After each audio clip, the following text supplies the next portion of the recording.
Hey guys. Good morning. I don't know what's happening down at the end of the table, but I think Kevin's ready to do things. He's ready. Kevin is available. I asked. He's over here talking about computers. Are you talking about computers? Kind of, sorta. That's not your usual thing to be talking about, you guys. We were talking about grills. Oh, right. Kevin got a new grill you're pretty excited about. It's going to remain new for a while. I'm less than excited. Does it have technology that you're not driving with? You know, it's a long story. We should do leather. Hey guys, hope everybody got their coffee so they can understand me as we go through today. They were talking about how they need a little coffee before. Yeah. To understand you. Yeah. Apparently I'm a little quick on the draw with the words. You gotta get Exactly. You have to get on Liz pace, which is up here somewhere. Well, it is Trading Card Friday. We hope everybody has been having a lovely week and a lovely April. Everything is well in bloom here. We got allergies up the yin yang, I think. They're up my nose. So, but it is everything is bloomed and out, and we've got leaves again, and we've got grass again, and so that's been nice. Don't forget, we've got ticks. We have ticks again. They're back. Are you guys struggling with that? Mushrooms are out. No, I'm not struggling at all. They're little bitty guys. You can just right off. You can overpower them. So far, it's 3-1 in favor.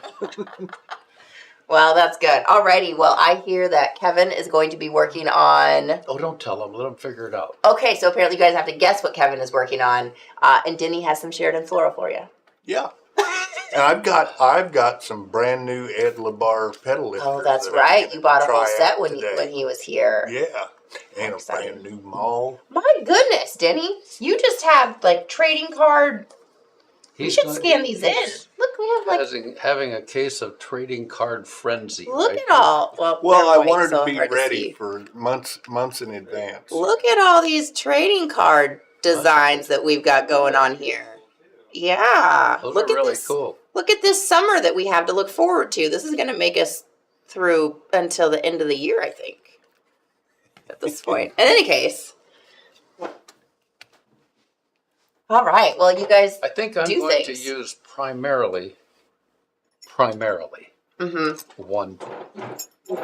Just one? Here, I'm going to try to zoom this in just a wee, little. Oh, I didn't even, earlier when you asked, All right.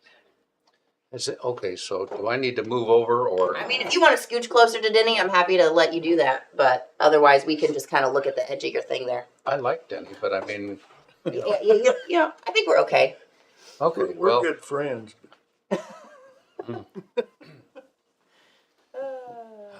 Well, so for what it's worth, I'm gonna make a tree.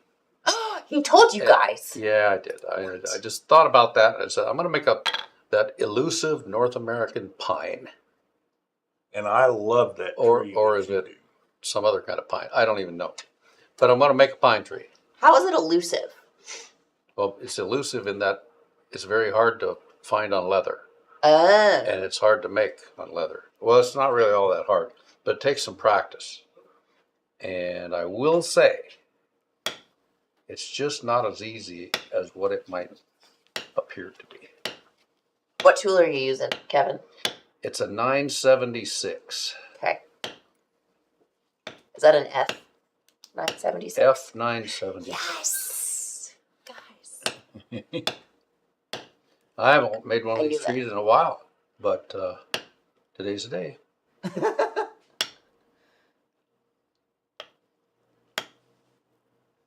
Then Denny has grabbed... What kind of flower is that, Denny?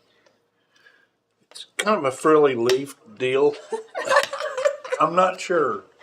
A frilly leaf flower. Someone that's watching, I'm sure, knows. Kevin, you're an agronomist. What kind of flower is it? I beg your pardon? Wasn't that what you call a horticulturist, I guess? Well, an agronomist is a correct term, I believe. But what am I agronomizing? What kind of flower this is? A trillium. A trillium. All right. Oh, my wife. I think we just made up a bunch of words, and now we're just looking at them all because that's all Kevin's holding in front of the camera. You know, I'm actually, truthfully, not entirely 100% sure. We'll call it a trillium, though. I love this. It just rolls off the tongue, you know. Kind of does. And trilliums are blue, and you're using a blue pen. Doesn't that make it work? Or It something, does for maybe? me. If that counts. At this point, I'm going to take whatever you guys say because there's just been a lot of words that I'm like, what? Agronomy. Okay, sorry. Those are some specific words. Oh, Yeah, I'd start looking at the stars here pretty soon. Not an astronomer. Well, I sure wish I had my tools from home, but I don't. Justin, you made us so tiny. Yeah, No, it's fine. it's because covering part of what he was doing. So is that whole tree? Oh, can you? Oh, Kevin's struggling. Well, it's very hard. Making a tree like this, you kind of are either successful or you ain't. It's pretty much that simple, and it's a lot easier to make a big tree than it is to make a smaller tree, especially if it's got any kind of, if you want to end up with anything that even looks remotely like a tree. And the trick is you need to have a sharp tool, and this one's just a tool right out of the rack, and the one I have at home I've kind of made it really super pointy, so when it hits, it actually cuts into the leather Can you a like little scoot bit. that? Maybe that. I don't know. It's fine. We'll figure it out. The way that you hold your tool and hit it, when you see the end result here, hopefully you'll appreciate what I am struggling through. But at any rate, to do this right, you have to just use the little tippity tip of the tool, and you have to kind of sort of be able to rotate it. I know this is a lot of technical terminology here. Yeah, tippity tip and rotate. Well, rotate is not hard. And you end up looking with something that's sort of kind of okay. Kind of tree-like. Yeah, I didn't trim my fingernails, so I'm going to have fingernail marks all over this thing. Maybe I can background them out or something. I don't know. There was a lady that took my class a couple of years ago, and she kept getting marks, and she said, "What's doing that?" And she had fingernails like dog part and about 1.5 feet long. Yeah. I said, "It's your fingernails that's marking it." And she came back the next week and took the class again. She had no fingernail. I mean, she didn't even have nubs, Wow. but she left no marks. She took that seriously. Now, were those real ones or were they fake ones? They were real, I think, but they could have been fake. I don't know. That seems like quite the commitment to cut off for your leather work. I guess maybe she was getting real serious about her leather work. It was Terry. Oh, it was Terry. Okay. So what do you think? Were they real or fake? They were fake. Okay. Yeah. That's a definite answer right there. I feel pretty good about that. I haven't seen her in a while. I hope Me she's doing good. Now, I tell you what, Kevin, that mall hit. It's just... Ed LeBar would do the same thing. Every time he'd stop tooling, he would hold the mall head right in like where the camera direction was coming from. You get like 5 more cameras for these. And so I told Tony that we need 2 cameras on each side so that you can have them focused on the opposite people. Yeah. So you can go back and forth between the swivel cutting and the tappity tapping.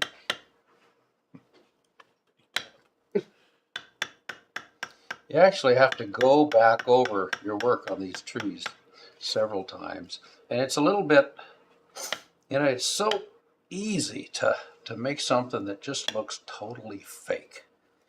And about the best thing you can do in leatherwork, you have a choice. You can either make something look good or you can make it look real.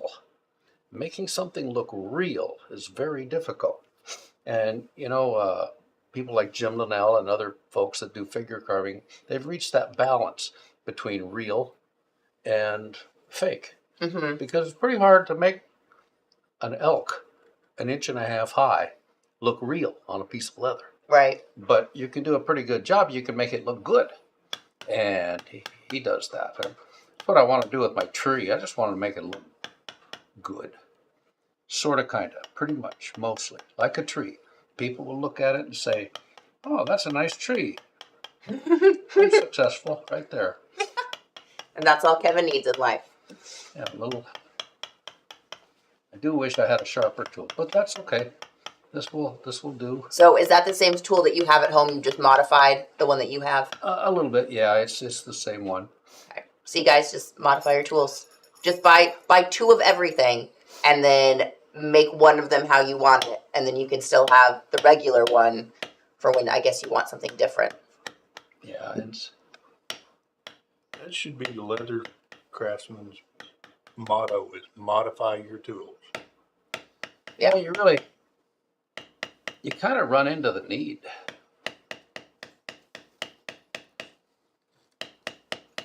You need something that'll fit somewhere and you don't have it. You just got to make it fit. That's the only thing I know how to do. Of course, that tool essentially just becomes single purpose after that. That's okay.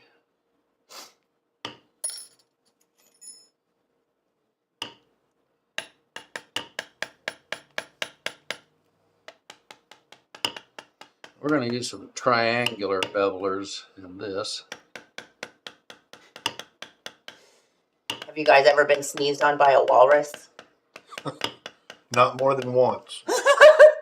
And what? Sneezed on by a walrus? Vanessa, Uh, that sounds like an interesting trip to the aquarium. Can't say that I have. I saw people get spit on by llamas, but Yeah. it's really not too much in the same place exactly. Kevin, will you move that hammerhead? Thank you. Oh, you mean that's in the way over here? Yes, it's literally always in the way. Every time you hold it, it's never in a good spot. Well, why don't you tell me? I'm trying. This is a 934. That is a lot of fun to use. Tippity, tippity, tippity, tippity. Well, I'm doing things different than I normally do. I'm trying to do it kind of in the tradition of Ed LaBar, what he was doing, Yeah. which is completely different than the way I do things. Because Denny took leather classes last I week. did. And I did the same thing when Jim Linnell was here. I took his class and tried to do it like he did it. And, the way they do things is great. It's just different than the way I do it. But Yeah. I also try to incorporate what they do in what I do. Yeah. That's one of the best ways to get better at playing a guitar is to watch somebody that's really good. And it's the same with leathercraft. You maybe will never ever do things exactly like they do. Yeah. But you can learn some things that really can make a Right. big difference in your work. This is a 933. And you're probably, I don't know if you've noticed or not, but the tools that I'm using are all, so far, just tipped a lot and not used with a lot of precision. But I'm trying to make a bush, and I'm going to be successful, I can tell you. I'm going to make a bush one way or another. Whether it looks good or not, I don't know. But we'll make a bush, and we'll get a little background in here to make things happy. That's probably what I should have done in the first place. But anyway, we'll just... Oh, guys, Justin's going to get his cardio in today. Oh, yeah. There. There's a happy little background. Kevin, all your little nail marks look like a flock of birds. Yes, they do. But I'm going to see what I can't do about that, maybe.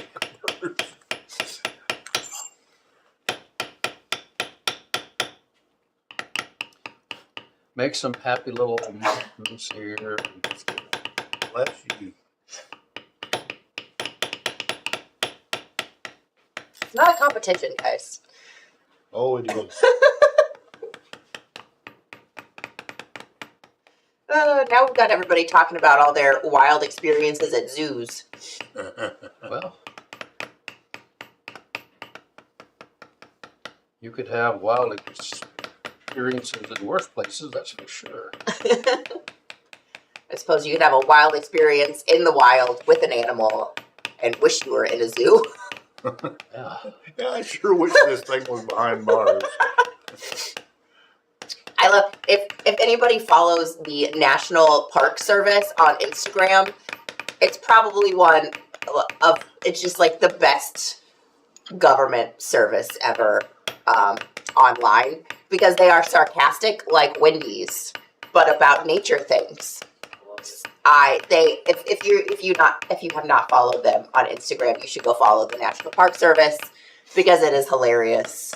They post like super funny pictures of critters in the wild with like, people's like wildlife cameras or whatever. And then they put fun captions like the chipmunks might be cute, but you should probably not try to feed them because they can still bite you. Just funny little things. Oh, look at us go. Yeah, I'm moving to the red side. We're tootling. I was watching this, talking about squirrel bites. I was watching this show on television. It was called Alone, I believe. It was about these people that go out into the wilderness and live alone and try to live off the land. Hmm. And they can only take so many pieces of equipment and personal items with them. And this one lady was on it, took a bow and arrow, and she shot herself a squirrel to eat. With a bow and arrow? With a bow and arrow. That doesn't seem like there's going to be much squirrel left. Well, she shot it in kind of an odd place, if I remember right. It didn't die, but it was laying there with this arrow in it. It was attacking her? Or... Well, not yet. But she walked up to grab it, and instead of grabbing the arrow and stepping on the squirrel, she grabbed the squirrel, and the squirrel grabbed her. Whoa! Bit her right here. Ooh. I mean, bit her. That didn't just nibble on her. It bit her. It had two big old fang teeth in the front. Bit all the way through her hand there. Wow. And she was done. That was the end of her. She got to go home after that. She was like, all right, I'm out. She was out because of a squirrel bite. Like someone who shoots a bow, that's impressive. A squirrel with a bow Yeah. and arrow. Yeah. Probably got his tail.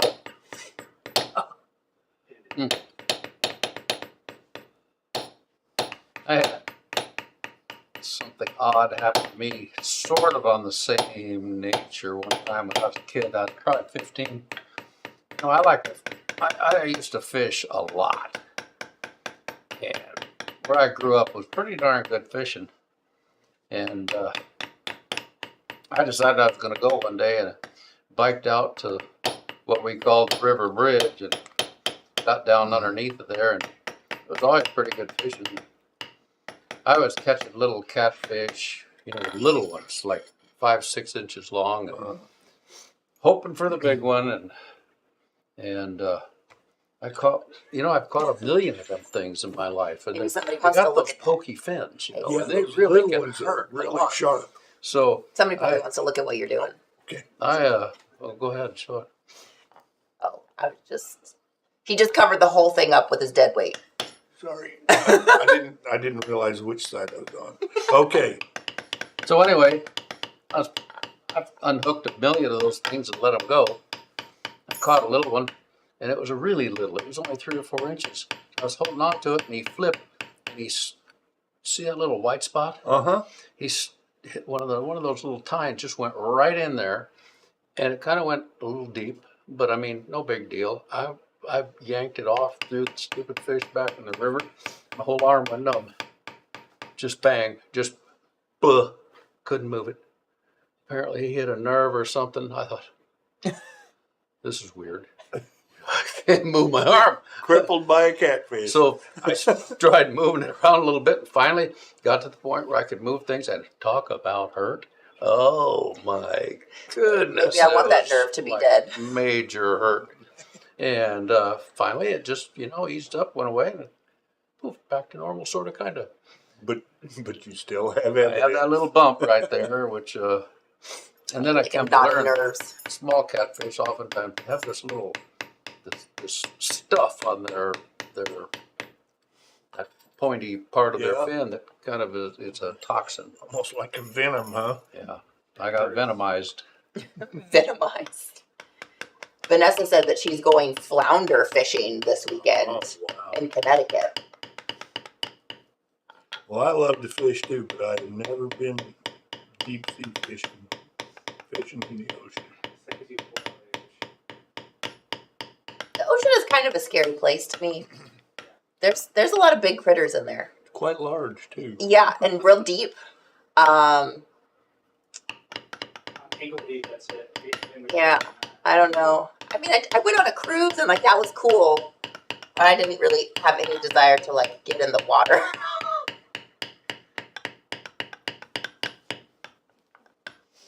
So you didn't swim in the ocean? No, we were in Alaska. It was freezing. Oh, you were. Didn't have a wetsuit. Well, shoot, I wouldn't have had any desire to get in the water. No, I mean who? Now, like I mean, I've been to the West Coast and the East Coast and the Gulf, and I've gotten in the water on all of those places. Not like swimming, but just like wading out a little ways until I feel like I could get sucked in, and then I go back the other way to find shore.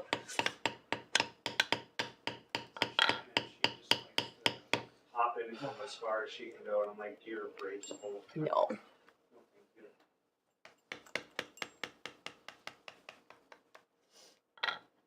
Those Hawaiian like ocean floor walkers where like they're like the people that train and go down with like a boulder and then like walk on the ocean floor Oh, for as yeah. long as they can, and they're like down there for minutes. 3 minutes. It's like, that's crazy. Yeah, I don't think I would do that. Oh, I actually heard, so the new Avatar movie has a whole water-based civilization, right, that they go visit. And so they actually did a lot of their scenes in water. And each, like, actor had, like, their own water temperature preferences and, like, set up in, like, the tanks that they used, which I thought was really interesting. And they actually got pretty good. Like, many of them got pretty good at holding their breath. And I feel like maybe even... is it Sigourney Weaver? One of them, like, broke one of, like, the Hollywood records for holding their breath, I think. Really? Mm-hmm. In a movie? In a movie. I can't see what you're doing. Can't. Okay, thanks. You're welcome.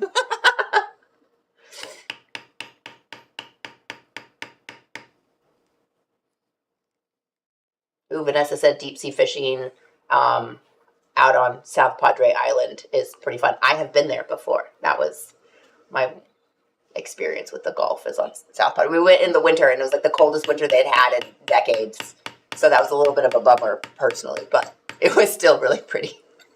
Okay, I lied to you when I said I had never fished in. I haven't fished in the ocean, but when I was a young kid, probably 12 or 13 years old, my folks took us all on a tour out west, and I had a cousin who lived in Seattle, so we stopped to see her, and my uncle said, "You want to go salmon fishing?" And of course I love to fish. I said, "You bet." So we went to Puget Sound, which is right there by Seattle, which is just, it's like a, what is it? A cove. Yeah. In the ocean. And to go salmon fishing, you need to be in a boat and have large fishing equipment. Yes. Well, my uncle and my dad, being the fishermen that they are, rented a rowboat. And we had rods and reels that you could catch trout and stuff on. And we went out on Puget Sound. It had a motor on it, but it was about the size of this table, and there were 3 of us in it. And it was windy, and the waves were going like this. Oh, goodness. And we were going like this. And there were boats all around fishing, and boy, they Laughing. were, yeah, probably. they were catching fish. There was this one guy that had he probably had a 28-foot boat, you know, kind of a cabin cruiser deal. And he had a big salmon on, and it was towing him all over Yeah. Sound. And I thought, man, I hope I catch one of those. Well, we never caught anything. But it was an experience being in a rowboat on big water like that. I'm sure it was. Man. I had fun, but I was kind of glad to get out of it alive. Didn't get seasick, huh? No. No, little kids are immune to that most of the time. I was, anyway. Let's see. Well, what do you think, Kevin? That's coming along pretty good. You know, it is what it is. I love that.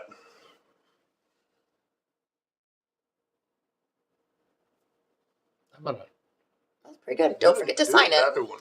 gonna try something. Don't forget to sign it. Yeah. I've got one that you'd done just as a demonstration on a video several years ago. It was probably better than And that. you were ready to throw it away. In fact, you just left. And I thought, that's not going in the trash. So I Going still on have it Denny's up wall. on my wall. Hmm. And I always think, man, that's cool. Well, I'm gonna see. Oh, Justin, on Twitch, there's a spammy thing. Thanks, Garrett.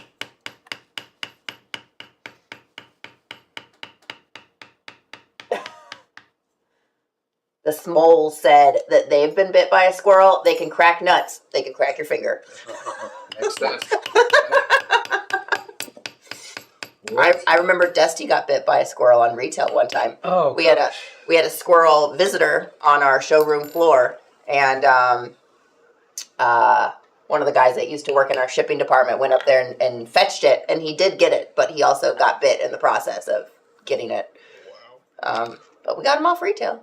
Yep. Oh, we did. Poof. Squirrels are cute little animals. I always think that we should have a cat. I feel like we maybe have too many dogs for a cat, but I think like a SLC cat would just be fun.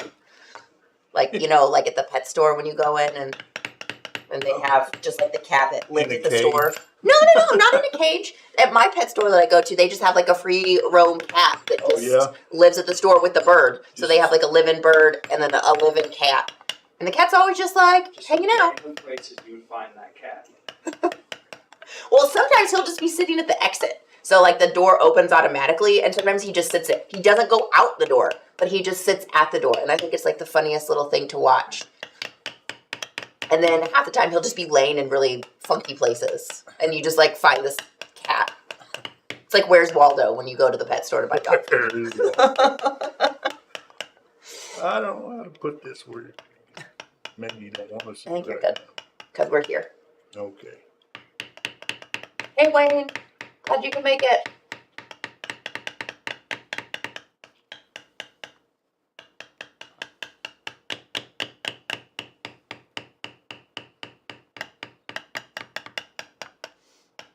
Yeah, Denny, you said you went fishing last weekend. Yes, but we went to one of our friends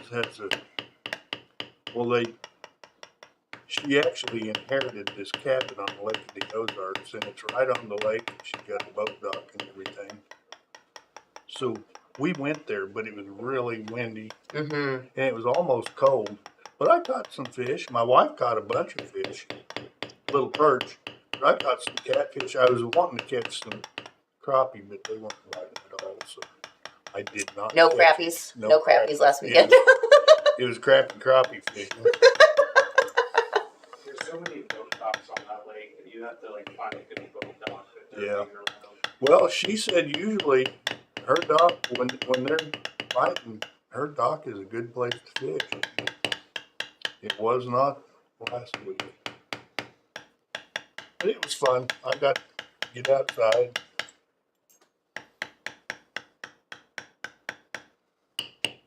Didn't fall in or anything like that. Well, that's good. I know. Do you normally fall in? No, but I have before. You're welcome, Wayne. That would be a fun.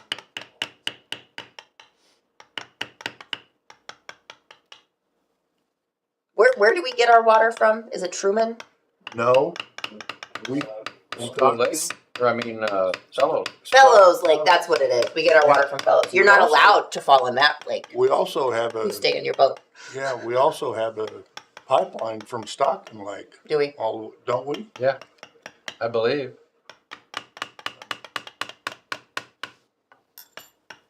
You're making a big one, Kevin. Well, it's easier. I like easier. That looks So- pretty good. It looks like a Bob Ross tree. If I ever have seen a Bob Ross tree. Well, it's easier to get the definition that you want, and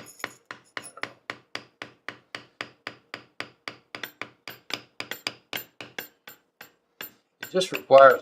I'll tell you what. If you're making a pine tree on leather, practice. But you just got to go back over things so many times, or at least I do. Fix everything that doesn't look like a tree.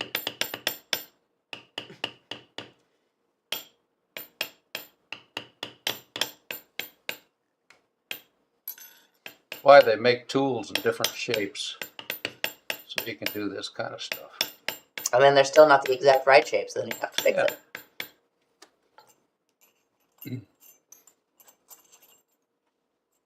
But this is definitely a little bit more. Could I borrow the water source, please? I have water, but not the source.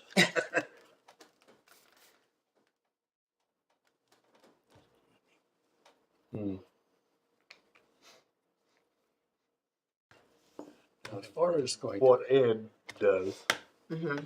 he always uses an inside round beveler, where I use an undershot beveler.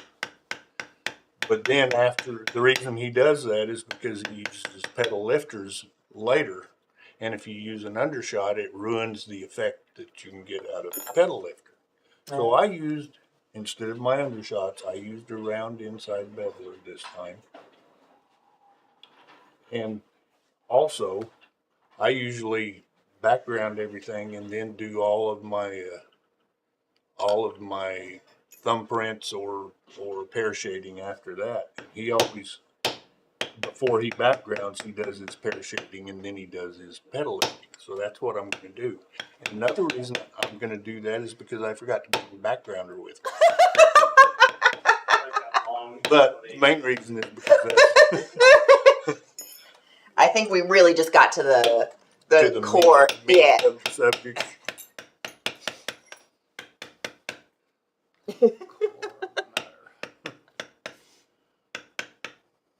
I used to hate that, man. I'd get to a school to do a demonstration, get there and forgot my swivel knife. Oh no. So I had to borrow one of the school's swivel knives, and it was always something that looked like an old destroyed hacksaw. That was a great opportunity to show them how to sharpen it. Because it took about half the demonstration. Well, I had the stuff to sharpen it, just didn't have a dumb knife. There was one, I think I forgot everything a person could forget. Forgot my mallet. That's not it.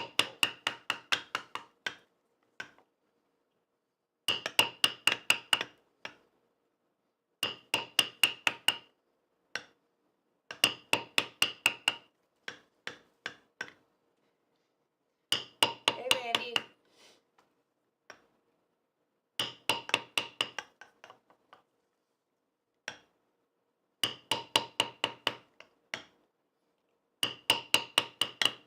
I like this part of it. Mm-hmm. Really makes those pedals come alive.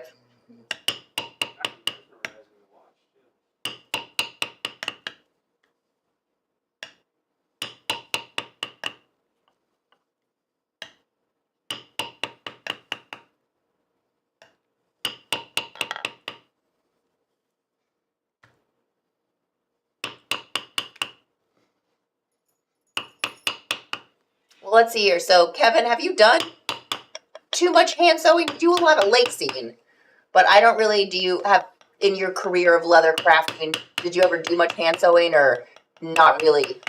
No, I've done a lot. Okay. I just, Anybody hand sewed in zippers? yeah, I've hand sewed a lot of zippers. Any tips? I mean, it's pretty much the same. Don't do it unless you have to. Yeah, that's a good one. There's no trick that I'm aware of to sew in a zipper. I guess the biggest trick is to make sure you got your zipper in there correctly. Mm-hmm. Because if you don't, it's going to twist things up. So I suppose the only thing that I can think of is like when you're sewing over a zipper with a sewing machine, you can just sew over the actual teeth part of the zipper and you're fine because the machine can handle it. Yeah. But when you're hand sewing, I feel like you'd maybe want to punch your ends first because I don't think that maybe you'd want to run your stitching chisel through your zipper teeth. I feel like maybe that would just be bad for the stitching chisel. Possibly, especially if you have like the number 5 or the number 10 metal zippers. well, you can always use it all. Yeah. Wow, look how tall that is.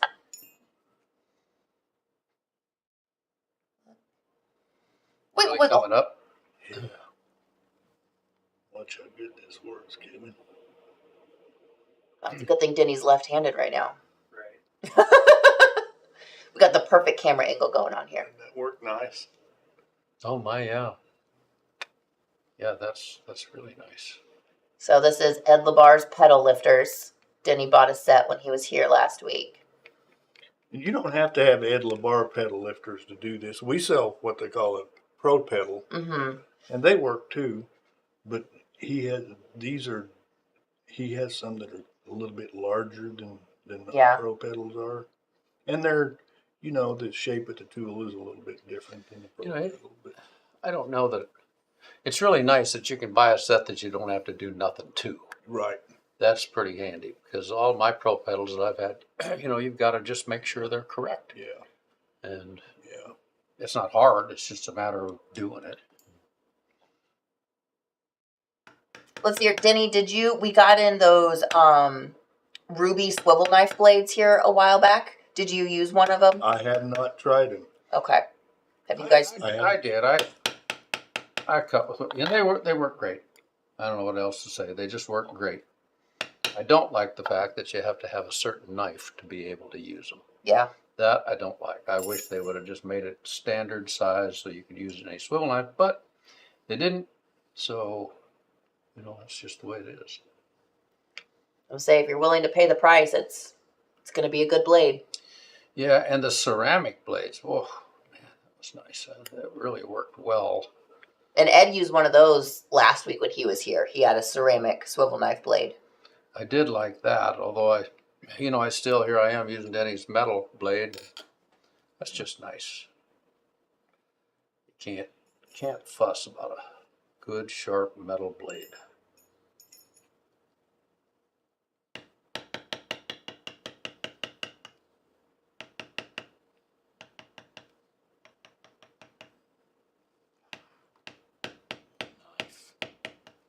I don't know if you. Let me see if I can get this You're right here. where people can There we see. go. Look Wow. underneath there at that stuff, you guys. Also, look how pretty that handle is. Right over here, Denny. Oh, you're showing them the lift. Yeah, Look at that flower. Very nice. yeah. Yeah, that is really good. Oh, Don has a question. Would you lift that much on a belt? No. Well, you could. It's not going to do you much good because you're going to flatten it back out with wear. Yeah. This, Ed called it a service item, like a wallet or a belt or handbag, maybe not.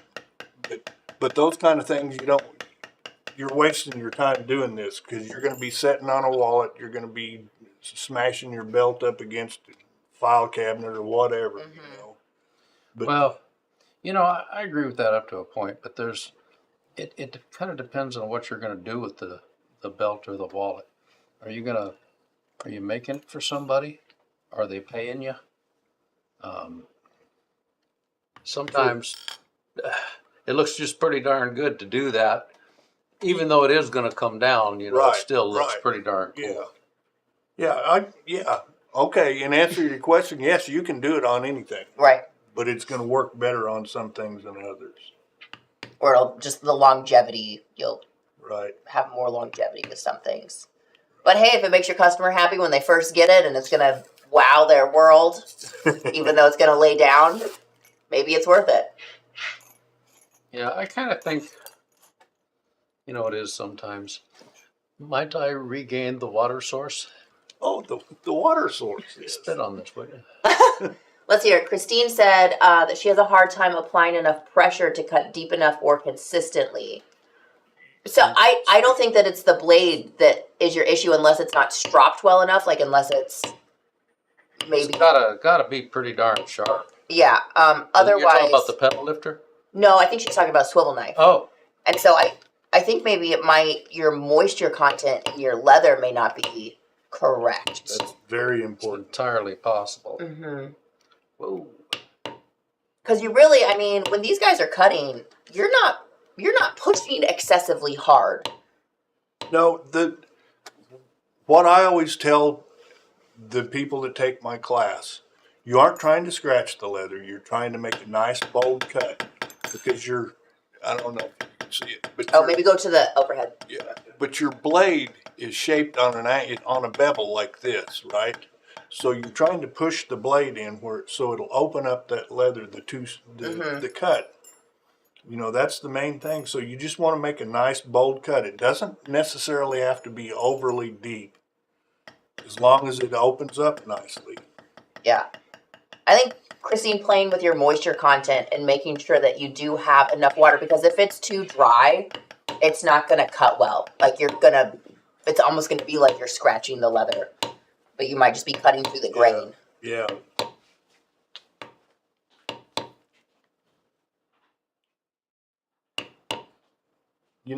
And the blade you have in your knife might be sharpened at a real steep bevel, Oh, yeah. and they won't open your cut up very, very well. Sometimes you have to resharpen them, and make them not so steep. I've noticed that on some of the new blades that I've used recently.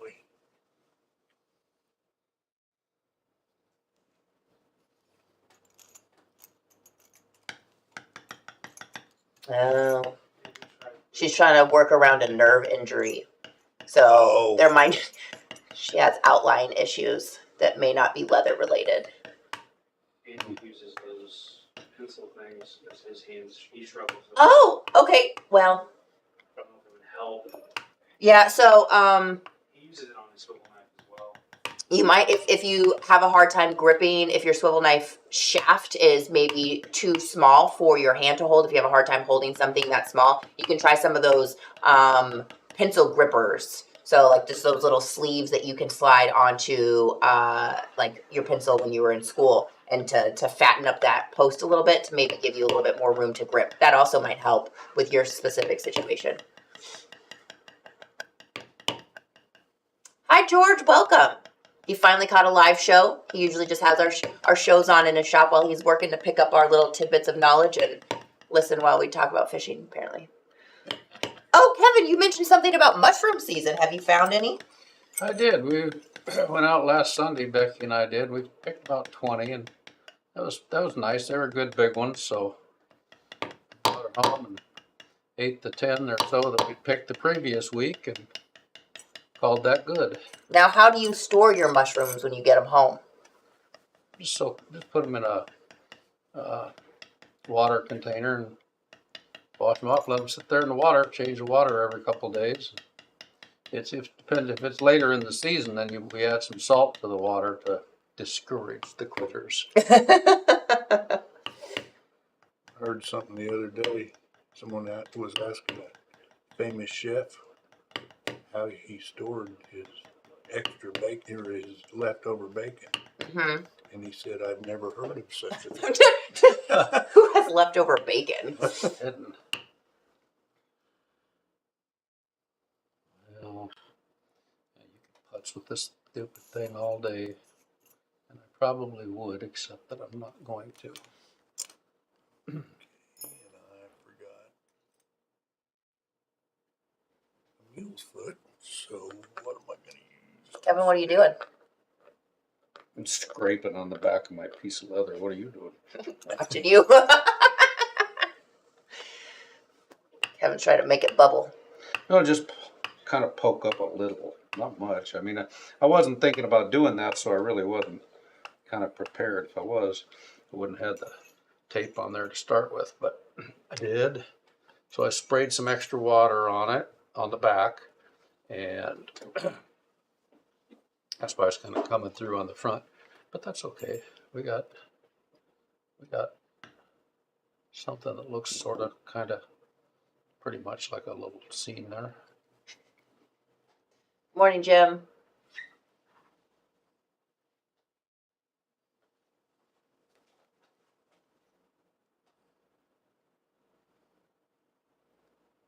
Sorry, I can't change hands. No, you're fine. Smole says I store bacon grease in a tin can in the fridge, but there's never any leftover bacon. Yeah, that's unheard of. Just make a sandwich. Just put it on some toast with some butter. Just eat it. Avocado. My wife was she's from northern Minnesota. Well, not northern. She's from southern Minnesota, and you know, there's a lot of strange people up there. I'm not saying everybody from Minnesota is strange, but Becky's not strange at all. right. But she didn't know how to make a BLT. What? Well, she thought that you took toast or whatever, and you put lettuce, tomato, and bacon on it, and she would put. You want 2 or 3 slices of bacon on it. You're like, the bacon is the sandwich.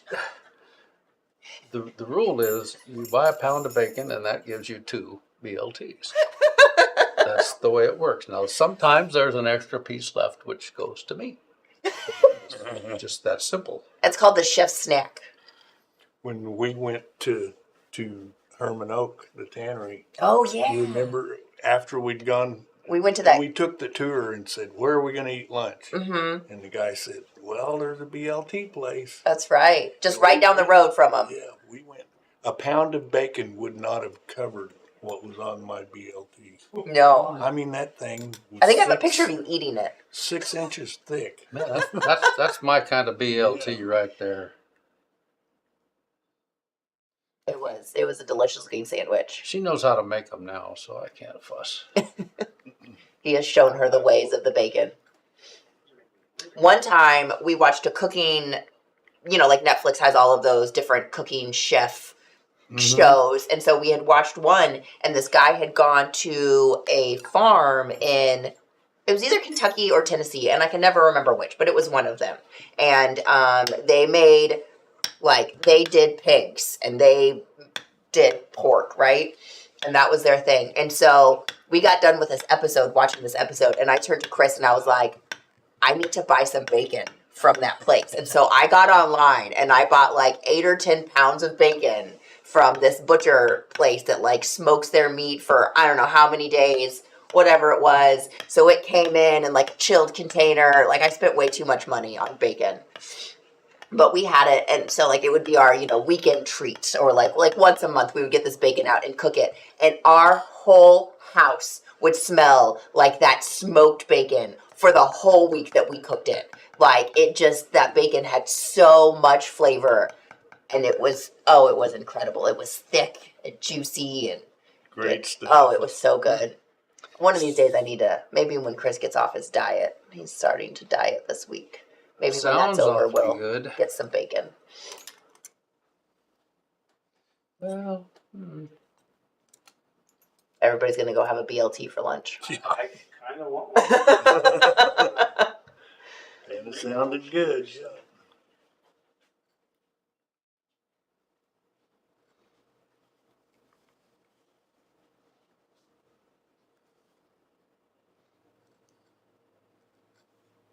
This is just what they call a back beveler. You can do the same thing with different tools than this. But I had to teach Becky how to cook steak. She didn't like steak when we got married. Mm-hmm. I said, what do you mean you don't like steak? So I just never liked it.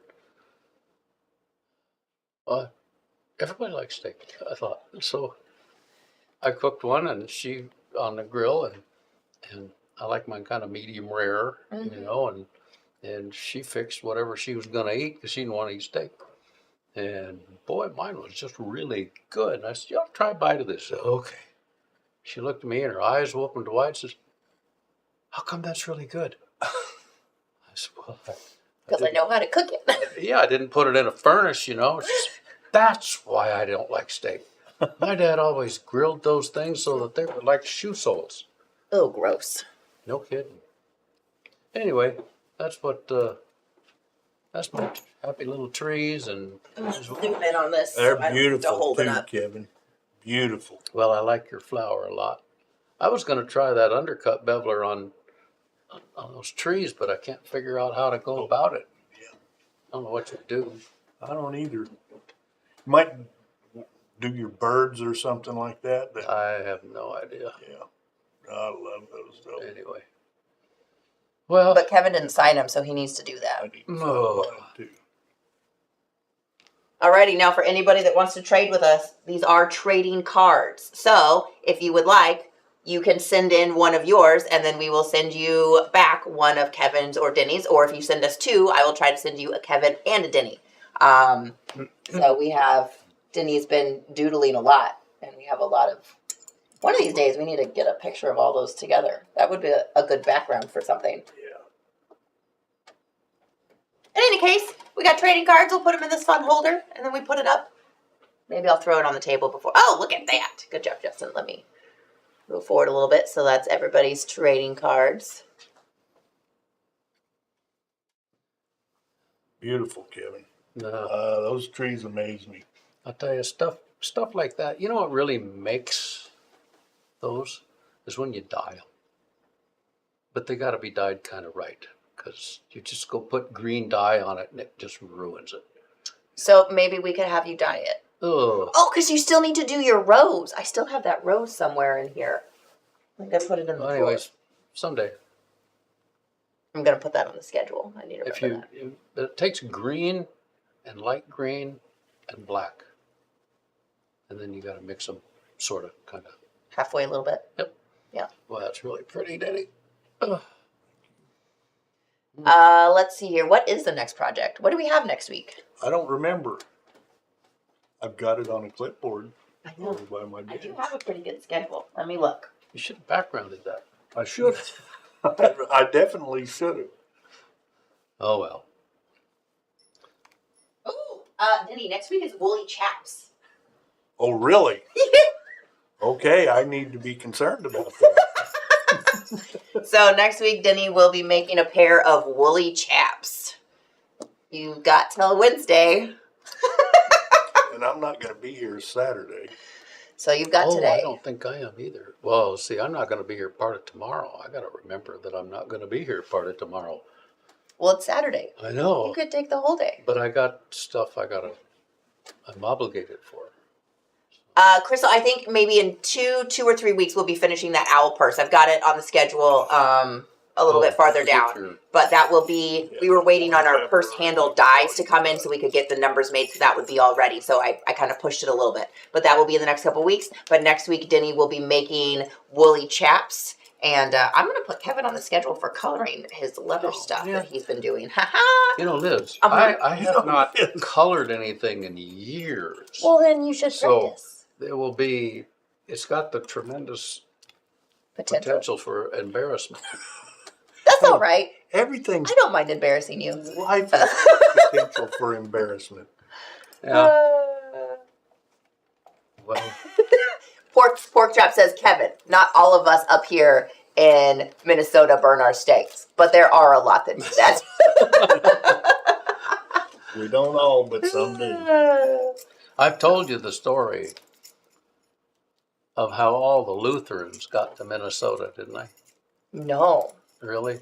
Well, you know, the Lutherans were primarily over in Norway. And there's Okay. a million Norwegian jokes. I lived in Minnesota for 7 years, so I'm qualified to tell this stuff. Okay. You're And allowed. I know all the, yeah, sure, you bet, you know, Ole. You assimilated well. Yeah.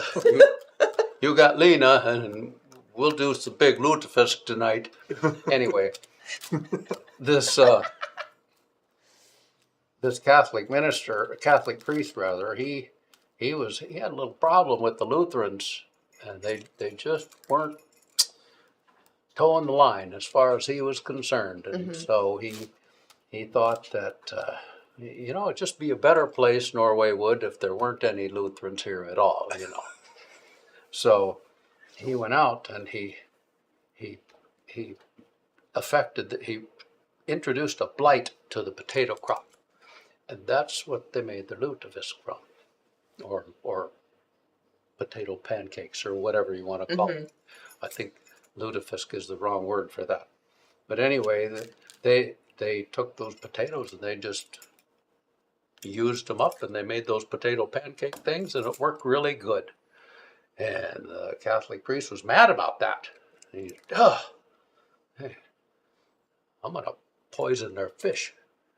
Well, all the Lutherans, they had these big barrels outside their houses, and they would soak their northern pike in there, and keep the fish, you know, for future use.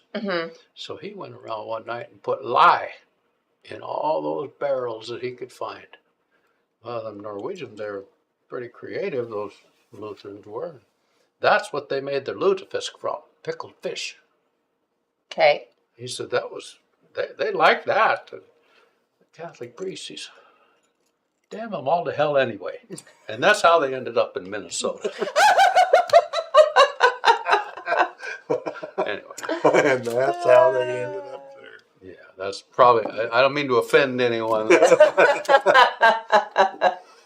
Awesome. Randy, I'm sorry we didn't get you as many. I'll get you another one. I don't know if you got one of Kevin. You can send me an email if you got one of Kevin's or one of Denny's, and we'll send you the one that you're missing. We may have not had a set to send. Pickled fish is really good. It sucks up here. It's all the bones, You probably though. aren't a sardine lover, are you? Oh my gosh, no. Yeah, not so much. I can't handle those little bones. I love them. I'll bring you a tin. I've got it home that I'm afraid to open. Alrighty, guys. Well, we will see you next week. I hope everybody has a super lovely weekend. And we will be back next week with woolly chaps from this fella. Maybe we could get Richard in here Richard. with his woolly chaps. I know. I've got a picture of him and Kevin. Richard, what's his last name? Tall guy, white woolly chaps. I don't know. I remember who you're talking about. I just know his name is Richard because my dad's name is Richard and it stuck with me, but that's all I got. Alrighty. Well, everybody, be safe and have a good time, and we'll see you next week. Bye.